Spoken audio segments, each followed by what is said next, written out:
Hello, my name is Philip Jones. Welcome to a second chance.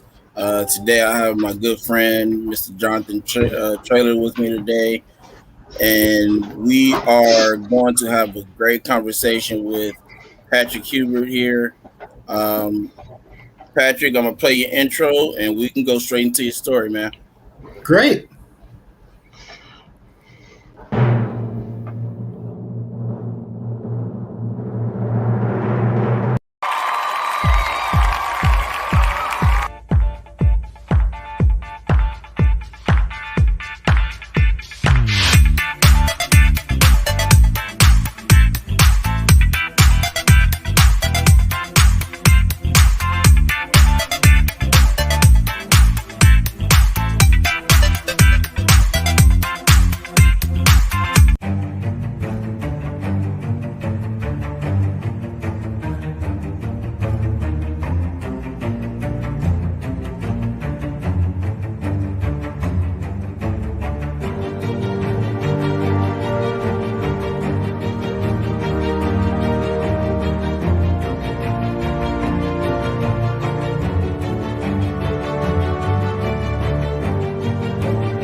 Hello, Jonathan and Philip and the Hey, audience. Patrick, how's it going? It's going good today. Today is a really good day.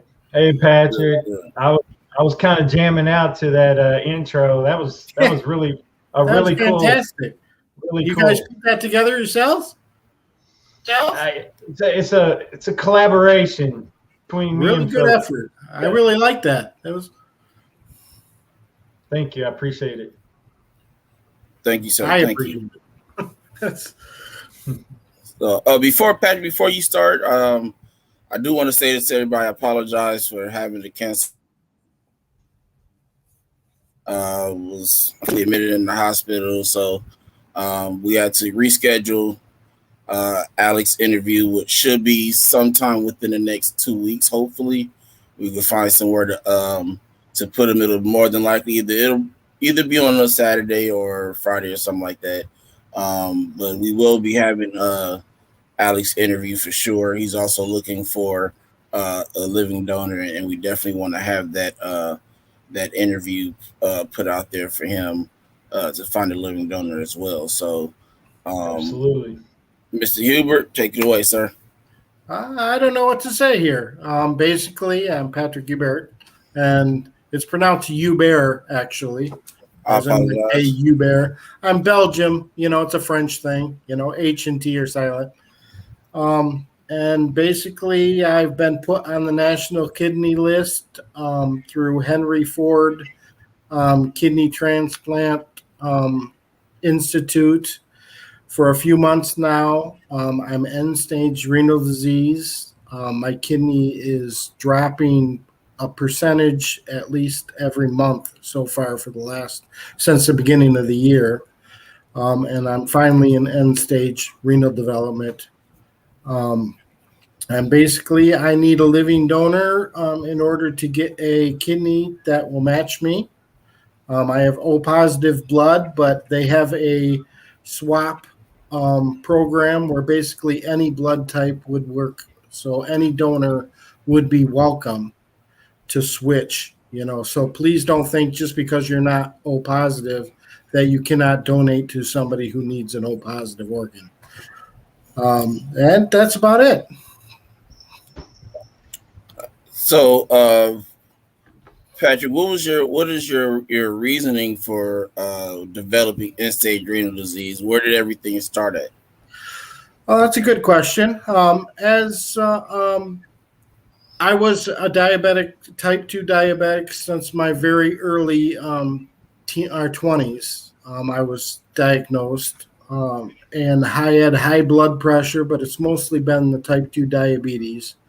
That does damage to your organs and a lot to your kidneys. and is a major contributor to chronic kidney disease, which is what I developed later on. It took numerous, years to develop it, and suddenly it just got worse. And that's where I'm at now. Okay, so if I'm not mistaken, please correct me if I'm wrong. You don't have kids, right? I do not have children, no. Okay. I did adopt my nephew, and I raised him till he was 21 years old. And he's basically my kid. But, I mean, that was enough for me, and, that's it. Okay. That's nice. That's nice that you did that, Patrick. That's an awesome thing. He's worth it. He's a great kid. And now he has a family of his own, and he's really doing well. He's really doing well. That's beautiful. I'm sure he has a lot to be thankful for because you stepped up and adopted him. So yeah, me and him get along very well. We still, I'm actually a role player. I don't know if you guys know what that is, but I play Dungeons and Dragons, growing up, and I taught him, and me and him still play together actually now these days when I'm having an okay day, It's great, to have that relationship with him. sure. I love him to death. Absolutely.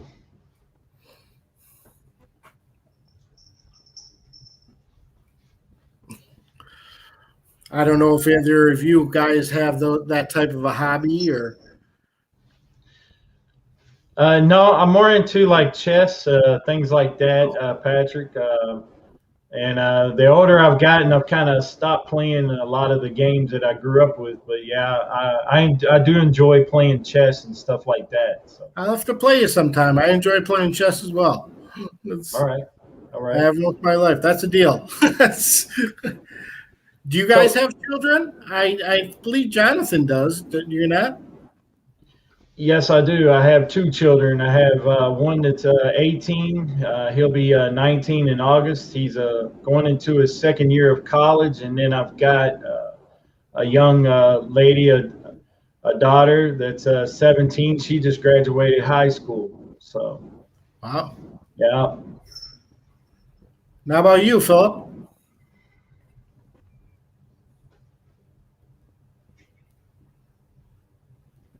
Did we lose Philip? Maybe I'm not coming through. Philip, I think your audio's off.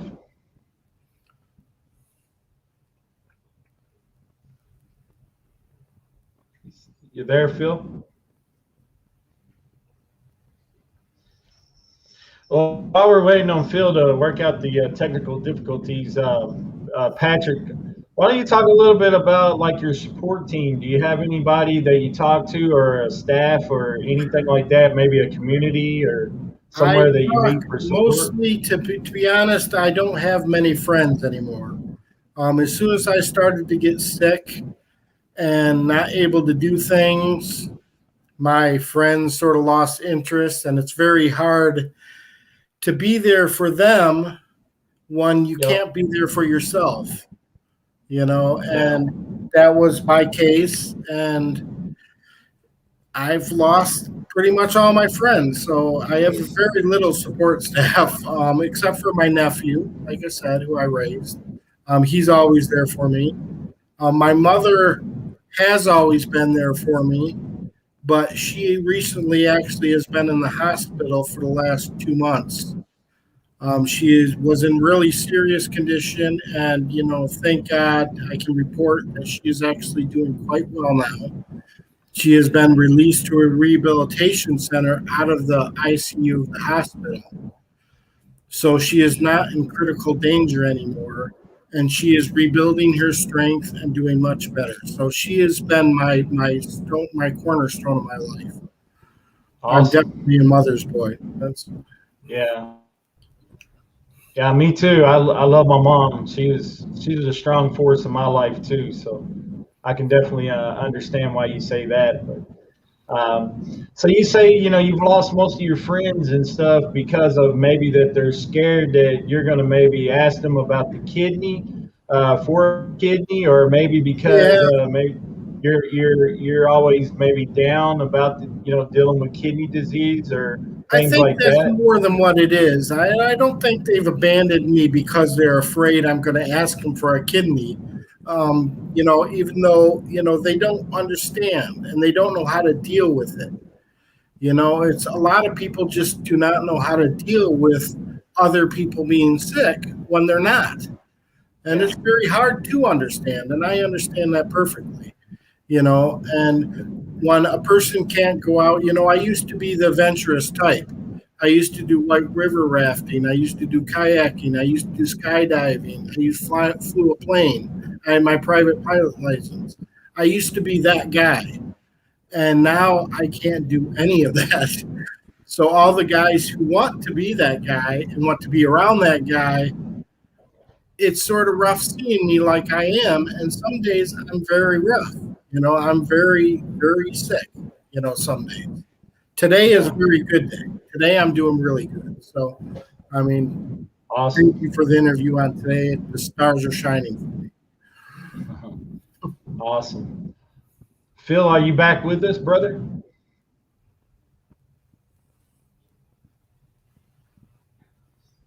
I think he's still having some technical difficulties with the audio. I think so. Yeah. But so yeah, because when the main thing is, Patrick, when you're battling a chronic illness such as kidney disease, you definitely need some sort of support, someone to talk to, because you're going to have those bumps in the road, kind of rough days, and I'm sure you're all aware of. So, who would you say right now would be the top person or community? You? If you had a rough day. I'd say you, Jonathan. You've been great, but it's Pastor Nick. I've talked to. I've talked to people in the Facebook kidney page groups. A lot of people, they're going through it too. So they have been there for me. Yeah. And it's, and the people who have helped, supported, and shared, Patrick Needs a Kidney page. Yeah. Which you helped create. So you. Yeah. Yeah. Well, I'm definitely here for you anytime. And definitely, I just would like to encourage you to also, if you're ever interested, we could definitely get you hooked up with some support groups, because, I find them very beneficial. Even as a transplant patient, I still attend, support groups. I just think they're great and definitely a great way to ask questions and to relate with others that are, going through the same thing. Is that what it is? Like you meet a person, or how does that work? Well, prior to COVID, I was, but after COVID, we did them virtually over like Zoom, and just as beneficial. Just as beneficial. Aside from not being able to hug people, I'm kind of a hugger. Yeah. So stuff like that, but it's still effective because you get to see other people, talk with them, and kind of relate with. So reach out to me after the show. I can get you hooked up with a support group if you're interested. I would appreciate that. Anything that can help. I'm sort of a loner person. I'm very self-sustaining myself. But sometimes I can't depend on myself. So I know I need to depend on other people. Even with the kidney thing, when I get the transplant or when I get the ports put in for my dialysis, they tell me that I have to have somebody here in order to look after me to make sure I don't fall unconscious and die on the floor, basically, for at least a few days after I get out of the hospital. And so I have my nephew for that, and I have, I don't have my mother anymore, but they made me bring them to the meetings in order to show I had support, or they would even consider putting me on the list or giving me the operation. Right. So it is very important. Sure. Absolutely. Well, Philip, welcome back to the show. I'm glad you got the audio resolved. Oh, yeah, I had to do some digging to figure it out, but I got it. But Jonathan, I'm sorry, Patrick, to kind of elaborate on what Jonathan was saying, the support group thing is very important. Just like you said, that they made you bring people with you to your meetings and to the evaluation, things like that, to be able to show that you have a support group to be able to get you through those, those times after the procedure and stuff like that, to make sure, you stay on top of your meds and stuff like that, and be able to watch you. That doesn't mean that it has to be family. No. Like Jonathan was saying, if you mess around and get into a support group, so especially something that's local, next to your home, build those relationships up, because 9 times out of 10, especially if you could build a relationship with somebody that's going through the same thing, or even another illness, but has that energy and stuff like that to do these things and help you. Just asking like, hey, when I get to that point, do you think you would, mind at least, just coming by to check on me or whatever? They don't have to sure. Give me a call, make sure I answer, Right, yeah. Make sure you take your meds and stuff, and make sure you're eating right. Make sure you have stuff to eat, stuff in the fridge, stuff like that. And I know your nephew would definitely be there for those things like that, to make sure that you are able to sustain and keep going. So, well, the good thing is my nephew is also a NA. So, I mean, it is what he does, but I've even at my, I've become so desperate, and believe me, I've become desperate. When my mother was in the hospital, I would actually ask her NAs and her nurses as, hey, if, I paid you, X amount of dollars a week cash, would you come, and do this for a few weeks or a day, after I got the operation? And I've talked to all sorts of people that way. And, but yeah, I hear you. I definitely agree. It's also good to see if you could talk to maybe your social worker within your clinic and stuff, and see if there's a way that you could possibly have I don't know exactly what they call these nurses, but caretakers, basically a caretaker, in-home nurse, that can help you at least those, that first month or two, after that can be there and help you, because what you don't want to happen, and I've seen it multiple times, is that it gets so overwhelming on our support, especially when it may be them by themselves, or they're doing 90 to 95%, of the stuff to help you, and it's not so much that they feel like upset or anything like that they have to do it, but it's a lot. Just like it's a lot on us as a patient, it's a lot on them, what is that saying? Many hands makes even the hardest work light, or something like that. Right. So, I mean, yeah, I agree. The more people, the better. I mean, and it would be nice, it's, so yeah, I have been trying that. Unfortunately, I don't get out much these days. Right. I'm in my apartment now, and this is pretty much my life. I some days, some weeks, I don't even step outside my apartment, because I'm on the second floor. Actually, I'm like 30 steps up, and they're very steep steps. Mm-hmm. It kills me actually coming up and down those steps once, Right. It's, but yeah, definitely, I hear you. Do you have a balcony? I do have a balcony, actually. My suggestion, because I've definitely dealt with what you're going through as well. It's a lot better for me now because I'm on PD. I have a whole lot more energy and can do a lot more and stuff like that, and function a lot better. But when I was going to in-center hemo, I would feel like crap all the time. So what I learned, actually got this from my dad. He's like, go outside and just get some sun. Yeah. No, I go out my balcony all the time. Yeah, I'm a grower. I grow plants and okay. Stuff, and I love gardening and stuff.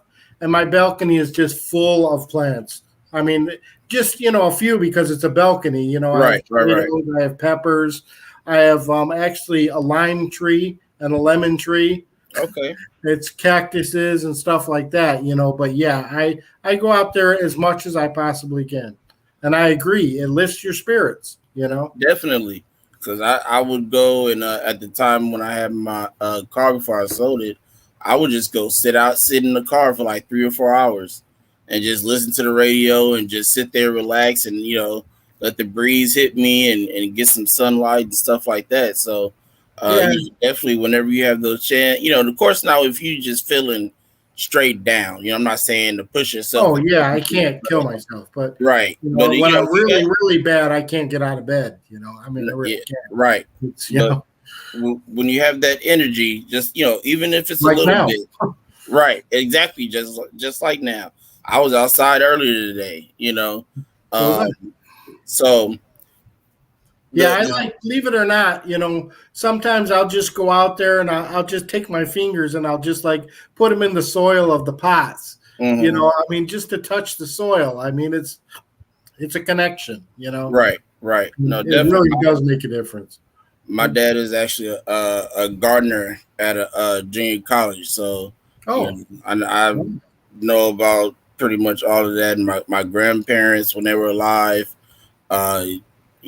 always grew a garden in the backyard, and my uncle took that over once they passed away, and all that stuff. So I definitely can understand how relaxing it is to do gardening. So that connection. Right. Yep. I wouldn't call what I do now gardening, but at least it's something. This year, we actually have a spot that I did gardening in that was about 40 feet by 50 feet. And I used to grow, my vegetables and stuff like that year after year. This is the first year that I haven't done that.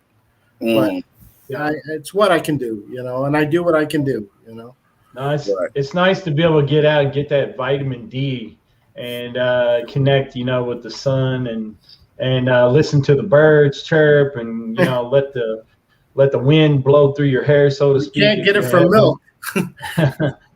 So it's nice to get out of those four walls. It's amazing. It just changes your whole mindset sometimes to just get outside and get outside of the four walls, because staying inside all the time sometimes is just mentally draining. Yeah, it depresses. I think that does affect a person's health too. Their outlook and the way they look at things, and the positivity. I think that really brings a lot to the table as far as health goes. I really do. Absolutely. So, Patrick, do you have any potential donors right now lined up, or in what ways are you advocating? I have one that mentioned that they would get tested. They have not yet, to my knowledge, but they said they will do it. We don't know whether there'll be a match or not, or even what blood type they are, but it's something, I mean, it's that little dot of light that, I keep centering on as possible hope. And I certainly could use more donors. Yeah. Oh, most definitely. You can never have, too many, because they'll cancel out potentials for many different reasons, and you shouldn't always put your eggs all in one basket, because like I said, you just never know why they'll cancel someone out from being a donor. I heard statistically actually like 17-18% of kidneys that are viable are actually turned down and basically discarded. And I mean, that just breaks my heart, because I just want one, just give me one. Yeah. No, it's true. And like I said, sometimes people go in and it's actually a life-saving thing, because I had a lady reach out to me that wanted to be my donor, and she had a heart issue. And because of going in to get checked out for me, she found out that she had a critical problem with her heart that resulted in her getting a pacemaker because of she had AFib, and it was a issue where her heart was beating like 100 beats per minute, and she was having all kind of problems. She didn't even realize it was happening to her. She just went in to get tested for me, and then found out she had this condition, and luckily they were able to fix it, and she's still here with us. But you just never know, Patrick, of why people get canceled out, whether it's they find out, actually, you know. speaking of that, I did want to bring some good news, and I think I might have mentioned it earlier. But when you go get tested for your blood type, your HLA testing as a kidney recipient, they do a antibody test on you. And mine came back that I have actually no recognizable antibodies.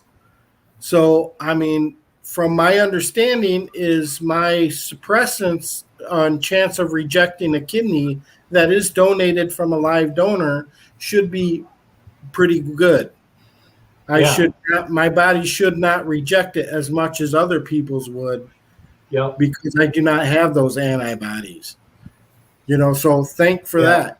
I mean, that's a real blessing. That is a blessing. I really hate for somebody to donate a kidney for me and then my body reject it. So that's really good news, Right. That's great news. It's great news. A lot of people can't say that. I know quite a few that have a high level of antibodies and panel reactive antibodies, PRA level.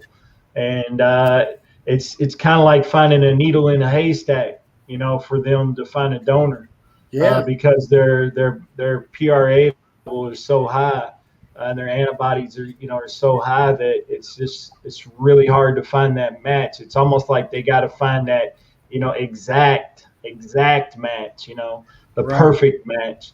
And it's hard enough with my blood type being O positive. Because O positive is a universal donor for everybody. I mean, I can give blood to anybody, but only O positive can give blood to me. So I mean, that's hard enough as it is. So I'm glad that I have no antibodies or no recognizable antibodies. Yeah, that's the neat thing about the O kidney is the O can give to everybody else, but we can only receive the O. So that's the downfall of being an O. I'm O negative, so I know all about O. Yeah. Yeah. Exactly. But to touch on the statement of never having too many donors, and the reason that outside of the reasons that you guys just gave is that and probably won't be in your situation now that you just kind of mentioned that, but when you get those people that are lined up that don't mind being tested for you, that puts you in a great position, because if you are somebody that, God forbid, ends up rejecting that organ, at least you have somebody to go to after the fact. You have people to follow up with after that. That is awesome. I mean, it's and I don't want to be a downer, but I mean, to me, there are so many people who need kidneys, and I know this, people way better looking than I am, nicer people probably than I am, probably saints out there that need them, but, for me to get one person to do that for me is just such a blessing that I don't want to reject. I would feel so bad if my body rejected that kidney. And I know it's still a possibility, but I would just still feel bad. I mean, because, I want the one person to work for me, obviously. And then if other people want to give to somebody else, bless them. Luckily, with this paired kidney program, one person can actually help 8 to 12 people by donating their kidneys. By being one donor, you can actually help 8 to 12 people live as one person gives to another person, who gives to another person, who trades for another person. And you can really save 8 to 11 people, And I really think that's special. I mean, I will say this, though. This is just how I look at it. Sure. Don't, if for whatever odd reason, you did reject the kidney that you got, right? I would say don't feel completely bad about it. I mean, you want to feel bad because it's like, dang, I got to go right back to Yeah, nothing I can do. I know that, but the thing not me is, doing it. the one thing that you should be happy about, if nothing else, is the fact that it wasn't your fault why I rejected.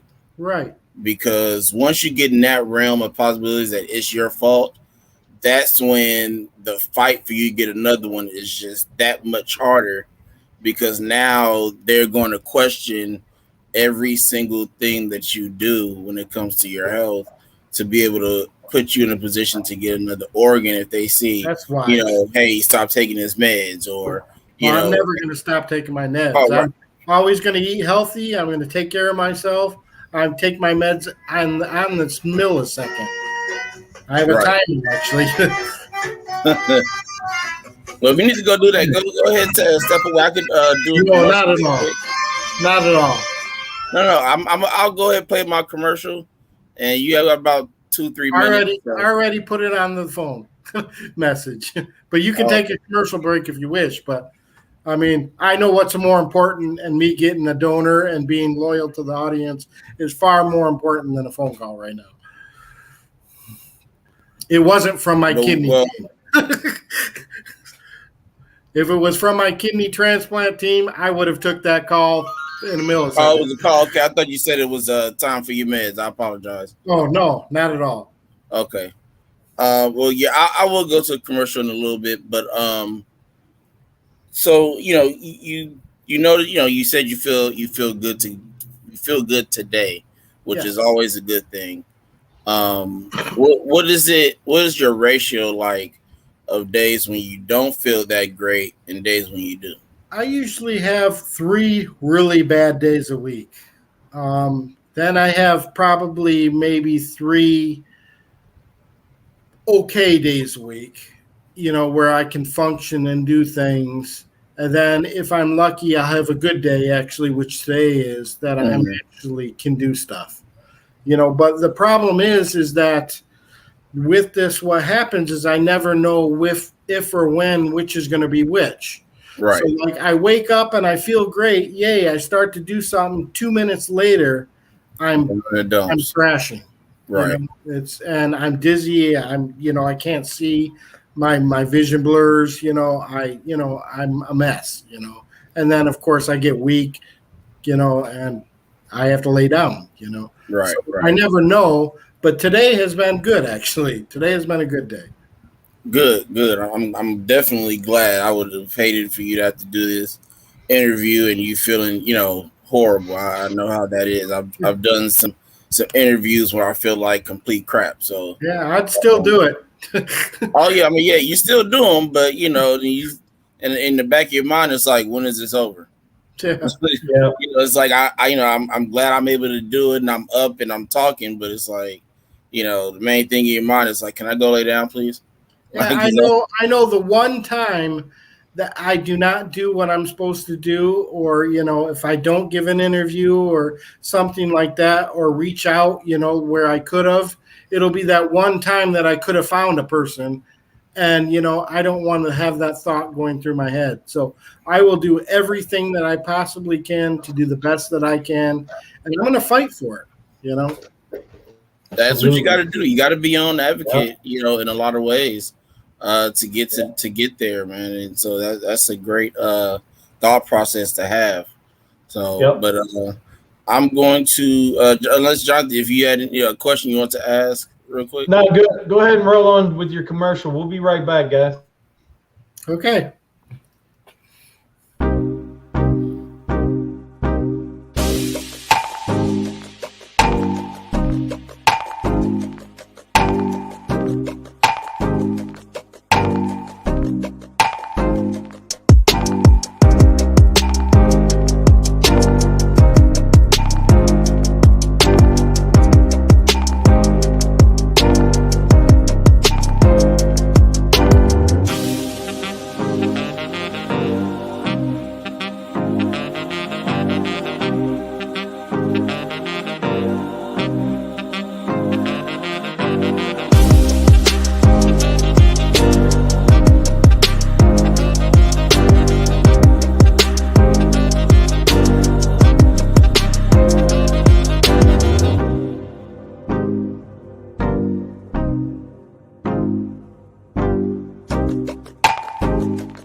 Welcome back. Welcome back.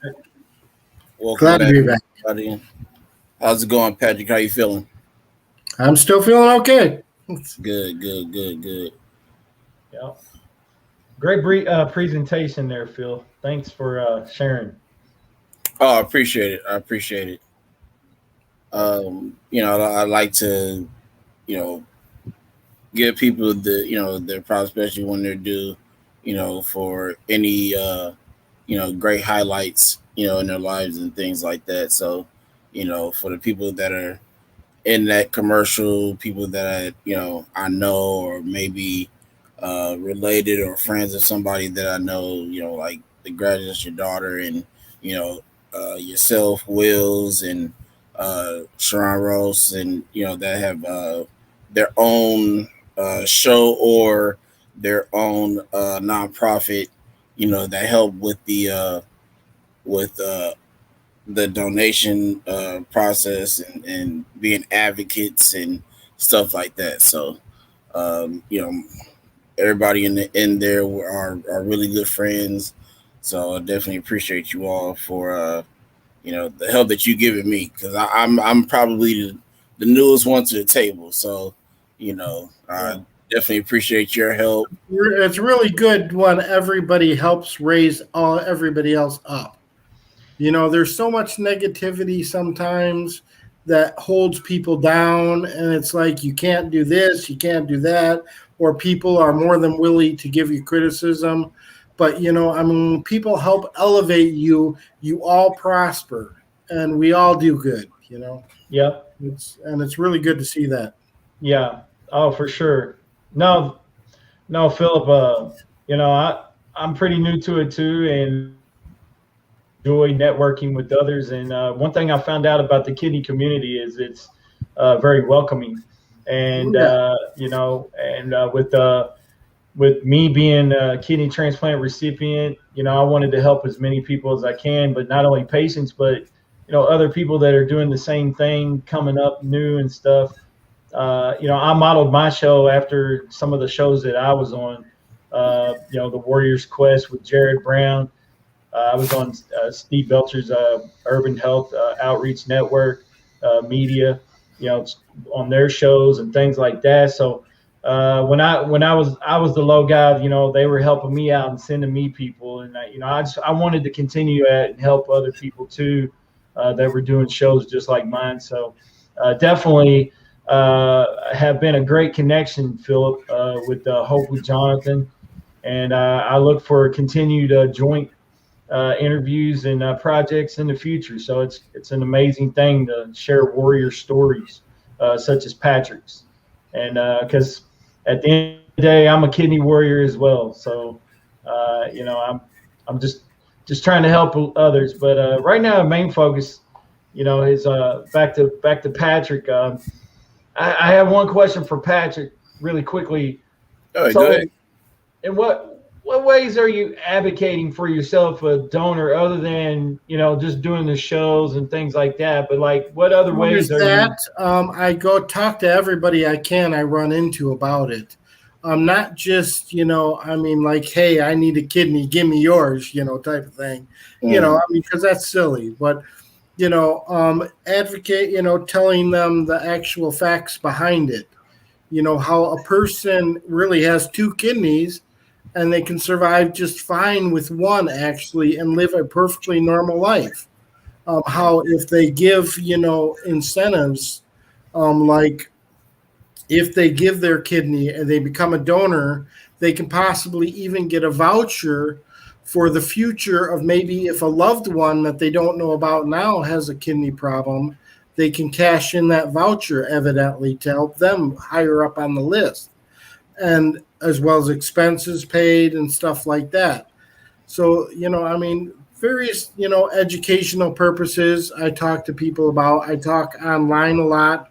I've bought advertisement space. I've made posters. I've worked with my family and friends to buy advertisement space and make posters.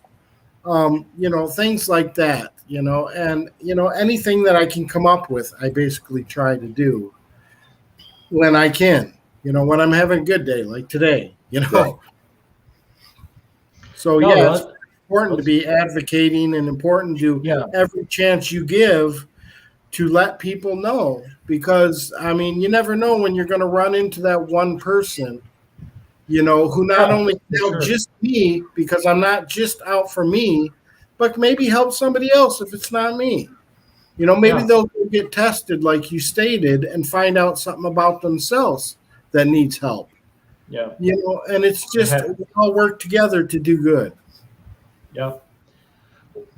Some of the ways to advocate for yourself on the flip side is like passing out flyers in your local community.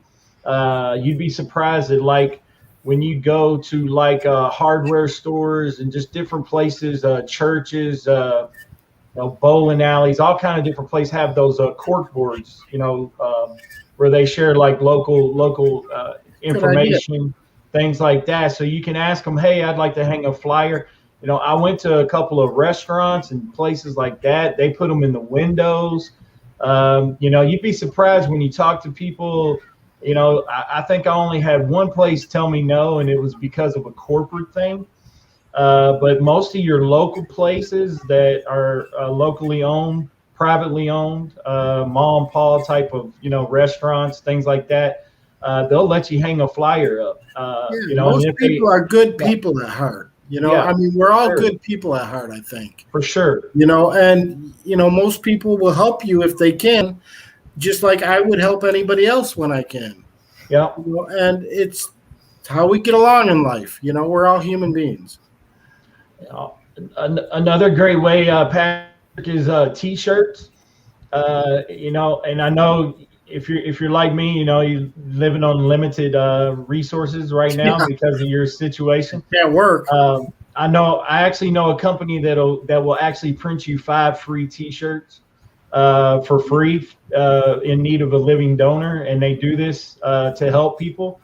And as a matter of fact, I got an email from them today that they're featuring this for patients that are in need. They'll print you free T-shirts, up to 5, if you're in need of a living donor, and that's a great way to advertise that information for that company.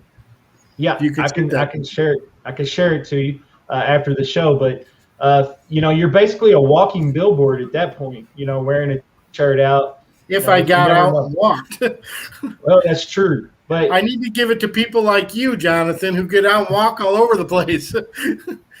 That's true, Patrick. But when you're out and about, maybe you got to stop at the gas station to get gas. You never know. Or at the grocery store or wherever you're at, at the time being. You never know who's going to see it, and it's definitely a conversation starter, if anything. So I think those are some great ways, some good suggestions for you to possibility to help you out. I'll do that. Those are good ideas. Those are really good ideas, and I'll get on that. Yep. Yeah, definitely. Especially like with the shirt, saying that you get up to 5. I would do 1 for myself.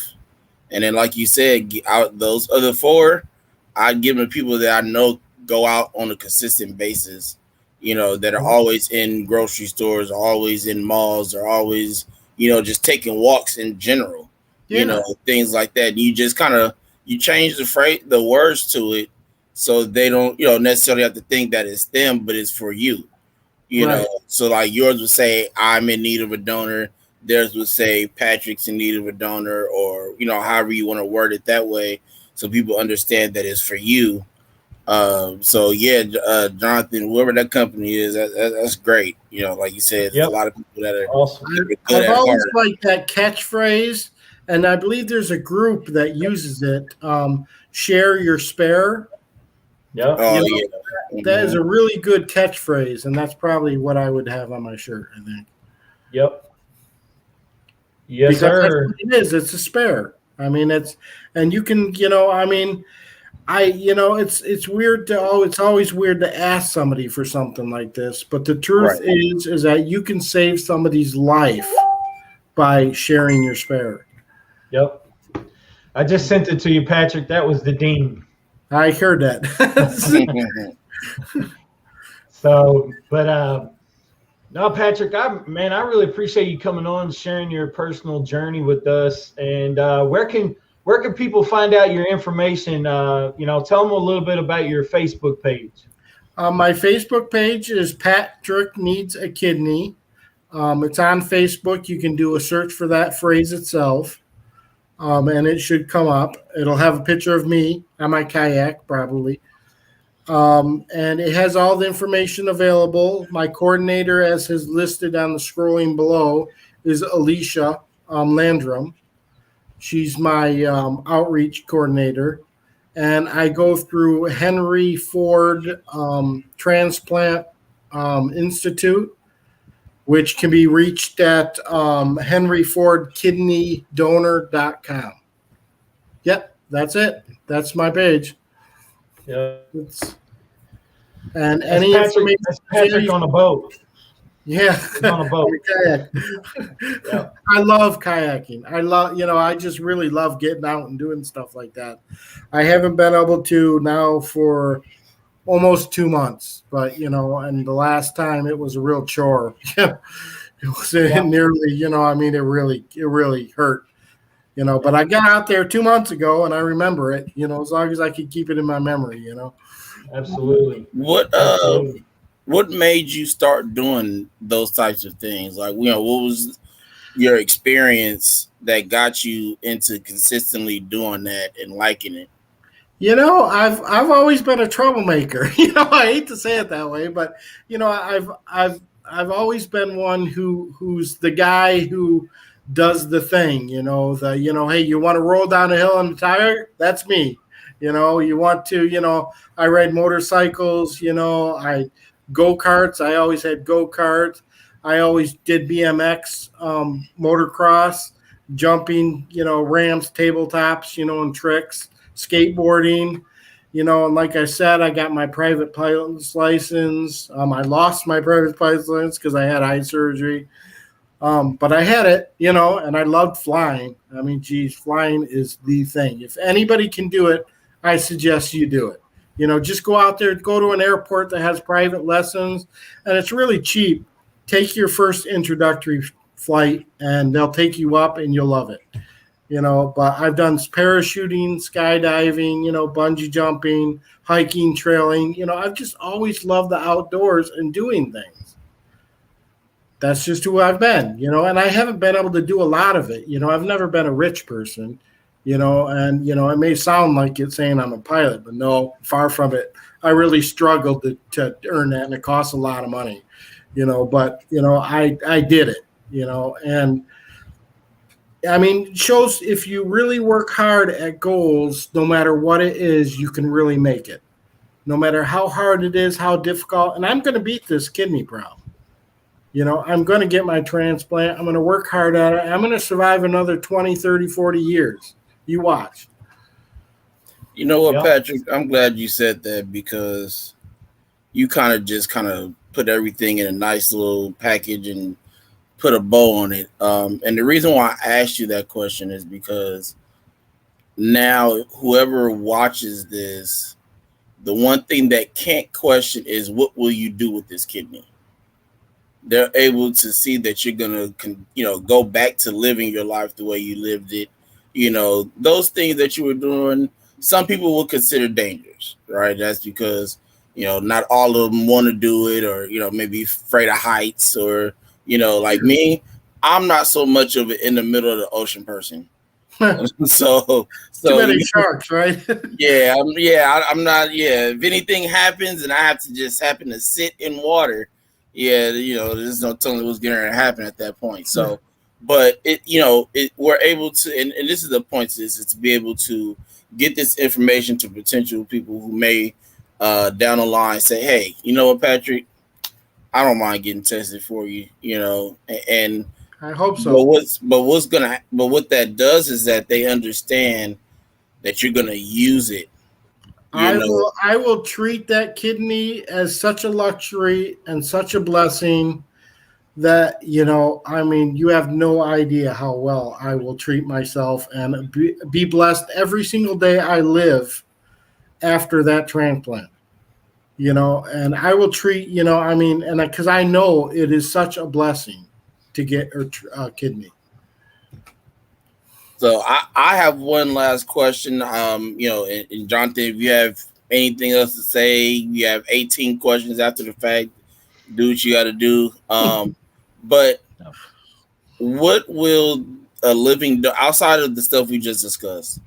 Well, actually, I have two more questions. But what will a living donor do for you outside of the extracurriculars that we just talked about and stuff like that? Like what will that do? Whether it's work or being able to. It's really simple. I mean, it's complicated, but it's simple. The simple aspect of it is, of course, that it will allow me to live. The more complicated aspect of it is that it will actually allow me to live, not just go to the next day. Right. I'll be able to, not suffer. I'll not be worn down. And to be honest, down on myself, struggling so hard to just make it to the tomorrow or have a good day, because I do have the few days, a day, that I have, but there's bad days in between. A living donor would change my life so much that, it is just undescribable how much of a difference it will make. I haven't went through it yet, so I cannot really even give a specific example. Jonathan actually can probably give a really good example of what exactly will happen when he gets, when he got that kidney and what a difference it made in his life. I can only hope to reach that sort of plateau. Two words, Patrick. Life-changing completely. That's plain and simple. It's just it's like night and day. I mean, when you're on dialysis, that's a whole nother world. And as soon as you get that kidney in your body, it's life-changing. Just having the hope, just knowing that somebody is trying to get tested and somebody is trying to do that for me. Yeah. That will do so much for me. It's amazing. It gives me that bright light to look towards. But after saying that, in regard to this, you have to remember that a kidney transplant is not a cure. It is a treatment. Right. And that's where the work continues. I'll put in the work. And you got to stay on top of your labs, and you got to stay on top of your medication regimen, and you got to stay on top of your doctor's appointments, and still continue to take care of yourself with your diet and exercise and all of this. So there's a lot of different factors to go into it. And it's not an instant, I'm cured, kidney disease is over type of situation. Right. The work it's a continuous flow of work. But it gives you the chance and the opportunity to do that. Yeah. And that's what I look forward to. I look forward to the opportunity to have that struggle and to fix things, and continue on. Where, as it is, I'm looking towards dead ends. But I'm really grateful to my donor. If it wasn't been for my donor, he passed sadly. And my donor family, they thought of me and donated his kidney to me because he had signed the back of his driver's license, and he signed up to be a living or a deceased donor. My situation is a little bit different. I won't go into the details, but he's considered a deceased donor. Actually, you bring up a really good point, and I'd like to talk about that for a second. Sure, go ahead. If you, are sick or you possibly are having health problems or something, then, you may think that you're not qualified to give a kidney, or you may, but that may not be the case, and I hate to be morbid about it, but, I know me, if I'm on my way out and I've already signed my donor card, even though as sick as I am, I've already signed my organs. So if something does happen to me, I hopefully will help somebody else. But please put my name on the list. I would appreciate it. Yeah. I don't know if they can do that, but Yeah. if they can, please do. Well, I mean, in my situation, Patrick, they were able to direct donate to me because he was a young man and his kidneys weren't affected by the cause of death. Okay, but it was a really unique situation, and I can tell you I probably still would be waiting if it wouldn't have been for that opportunity that tragically came my way. But it turned into a beautiful situation because I ended up, result was it saved my life and got me look off at you helping other people save their lives. Yeah. I mean, Well, I couldn't go away and just hide and push it away and say it never happened. I felt like I had to do something, and I survived this for a reason. And I'm going to continue to do this. This is part of me now, Patrick. So I tell you, I'm thinking about it, Jonathan. That's, I may be joining you shortly. you're welcome too. You need as much awareness as possible. So yeah, we do. Yeah. I was just looking, at statistics because, I'm a numbers guy, and there's so many people, have bad kidneys, and over 100,000 are on the transplant list itself. But there's far more than that actually have bad kidneys, far more than are actually even on the transplant list.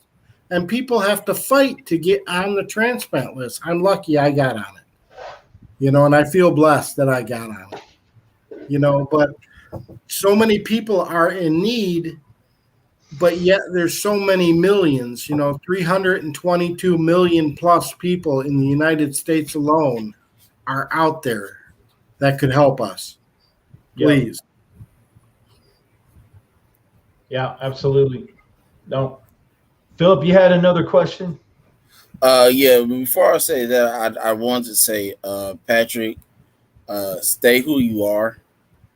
Don't let the struggles of what you're going through change you. And I say that to throw a really, really short and quick story out there by myself. I was on the list for a while, and they actually took me off the list for something that the hospital did. And so that's the biggest reason why I'm still waiting to get put back on the list. But I had a situation that occurred very similar to Jonathan's. In 2018, I went to what's called the Transplant Games of America. I don't know if you've ever heard of it or not. I've not. If you've been a sports person like that, like Kai, I think you would enjoy what the Transplant Games are. If you get a chance, go look Transplant Games of America.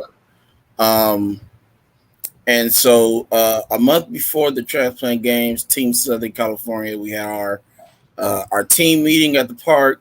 We got our bags and our uniforms and all that type of stuff right before the games. And I had a real good friend of mine named Sarah and her mom, Mona, who I met 10 years prior to that when I went to my very first games, which was actually in Pittsburgh, Pennsylvania in 2008. And so for this one, because it was a little closer to home, they invited their grandmother. They invited she invited her uncle and their kids and his family. And I was able to meet her cousin, Lucas. Lucas was 3 years old. No, Lucas was maybe younger, actually younger than that. He was 3. Lucas was 3, but he was the most joyous kid you ever meet. He was very playful, but he was respectful. Some kids, they could be playful, but then you're like, man, go sit down somewhere. Calm down. But he was like that playful where he kind of knew his boundaries, and he was real respectful. And me and him, we had a great time just goofing around and stuff between that day and being in Utah at the games, right? And me and her uncle would talk. It'd be 1, 2 o'clock in the morning in the hotel, and we're all in the lobby sitting there just, yapping our mouths and talking, trying to get his daughter to go to sleep. And March of 2019, I got a call from Sarah, and she informed me that Lucas passed away. And so the other part to this message is kind of it's a little emotional for me, because I definitely wish that it could have went the way I would have wanted it to. But she called me because her uncle and his wife wanted to know if I would be tested to receive a kidney from Lucas. And, it breaks my heart that I was not able to, because of the situation that I was in at the time. But where it all kind of comes full circle is this. A 4-year-old kid, because he was a donor, and his parents put him in that position, obviously he couldn't have signed it himself, but Right. Was actually able to save Sarah's life. Wow. Because Sarah is actually a heart transplant recipient. I think she had her heart transplant in like 6 months. So I could definitely be off on that time frame.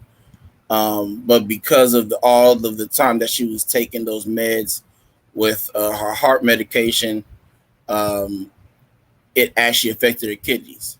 So she was going into kidney failure and things like that. Was on her way to having to go to dialysis. Kind of at the same time when he passed away, she got tested that very same day, found out that she was a match, and she's fine now. It was 2 years of kidney recipient, and 31 years of being a heart transplant recipient. So wow. But I said that to say this: when you're a good person, good things happen to you. I told Jonathan that the other day. It's the reason why he received his transplant. His wife needed him. His kids needed him. He had a family that needed him. And he wasn't that person that just lived his life just because he just wanted to be Jonathan. Walking around. Yeah, he took care of his business ahead of time. Now, granted, we don't want to have to go through this just to say good people who have good things happen to them. No. But that's just a testament to who Jonathan is, and it's still showing even after the fact. Well, I didn't even know. See, you mentioned that. I didn't know, and I'm surprised when you said it even, that you could get a transplant from like a child and it would be okay. I mean, you would think that the organs would be different size or something, but I guess not. I guess you can get transplants from young kids or old people, or does it make a difference? I don't know. With that information, I would say talk to your nephrologist, because I don't know personally. I don't know if Jonathan knows the answer to that question. If he does, he's more than welcome to answer it. But me, I really don't know how that goes with the sizes and where it's okay for an adult to get one from a kid and all that stuff, things like that. Yeah. So but like I said, go ahead, Jonathan. No, it's fine, because I know someone that got 2 pediatric kidneys to help take the place of the serve as one, because both of his kidneys had shut down. Right. And so they gave him 2 pediatrics, small child-sized kidneys, and eventually, they took over, to be able to, serve him effectively. That's good to know. That's one of these things that nobody ever tells you. But you're on the list and stuff, and your nephrologist is telling you're about to die, basically, and you don't know all this information. Well, donors don't know it. I don't. The reason why I think it's not something that they mention is because it's not something that they recommend.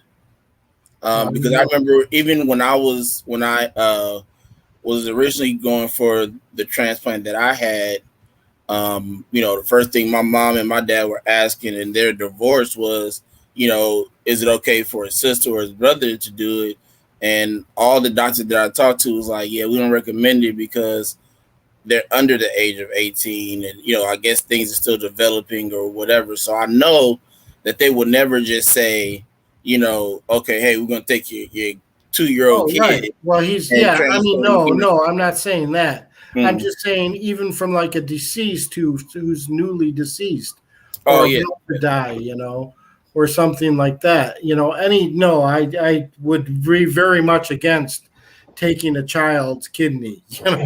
Right. Here's what you got to remember, Patrick, is no matter what, if for some reason the person deceased, I'm a person of faith, so I believe that God takes the person home eventually. Okay. Sure. When your time's up, you're gonna go, right? So none of us know the day or the hour. None of us know when it's gonna happen. We know eventually, we will pass through this life eventually.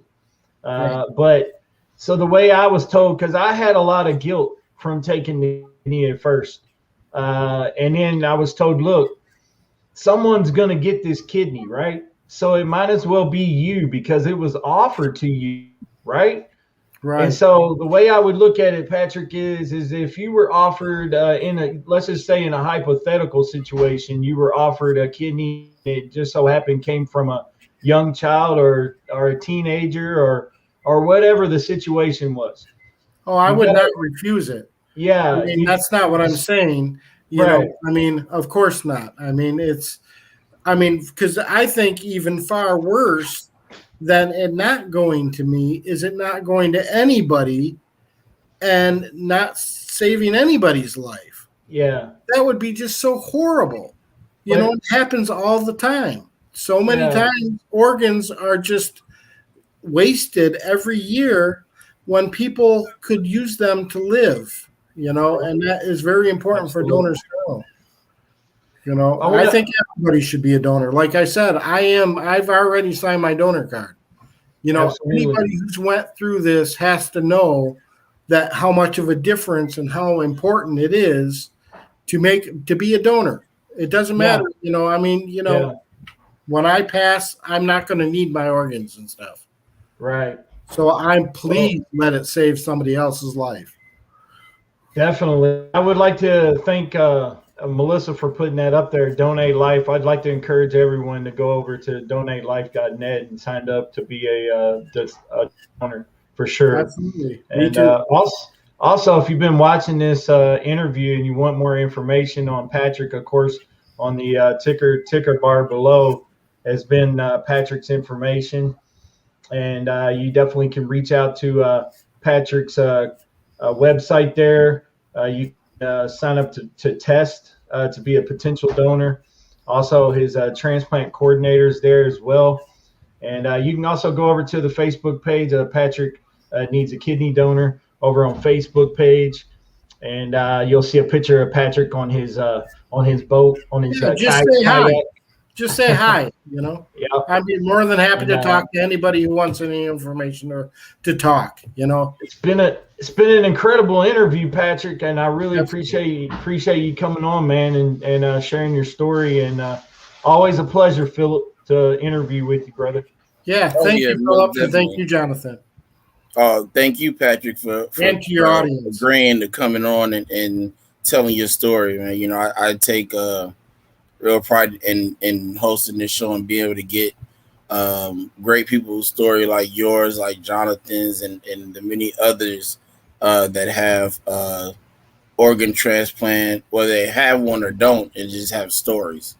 Like we stated earlier, there is somebody out there that thinks that they're alone, and so what these stories do is guaranteeing them that they're not by themselves in these fights.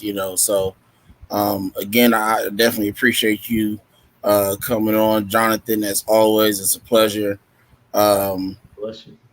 And so my last question for you, Patrick, is what do you want people to take from this interview? The information that we've talked about today, and if there's anything. The biggest thing I want people to take from it really is that they can be an inspiration.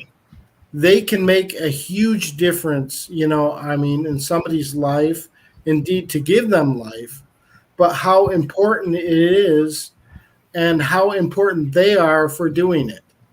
I mean, it's you cannot really get much more important, to be honest, than to give somebody life.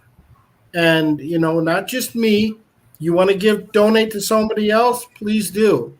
But somebody, make the epitome of your life worth something by giving someone else life. And of course, I would appreciate it if it was me. Yeah, Definitely.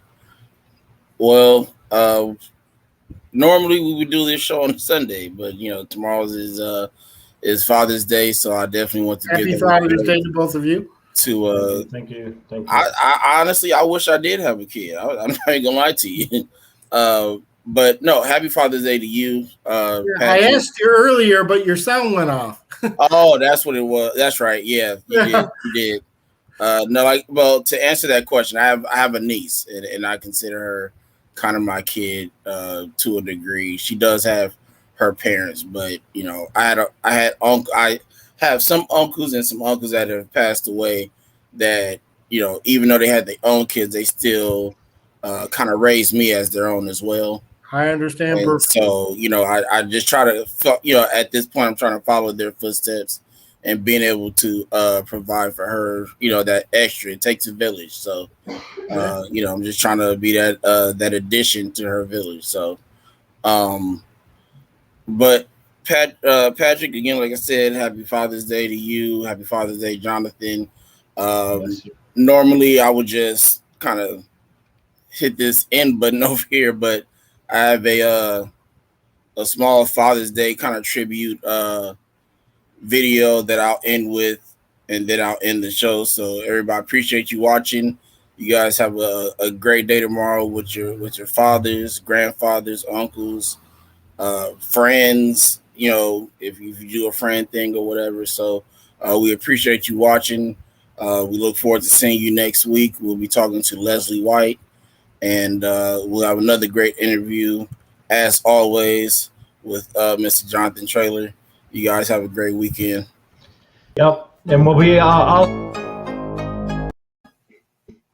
was just going to say really quickly, I'm sorry, we're also going to be rescheduling that interview with Alex Barros Jr. Soon to be announced. So definitely, for sure. Definitely we'll be rescheduling that. So we're actually in the works with getting that done. Hopefully a lot sooner than later, but as long as we get it done, that's all that matters. So again, Thank you all for watching, and have a great night and a great Father's Day. Thank you. Peace. Happy Father's Day.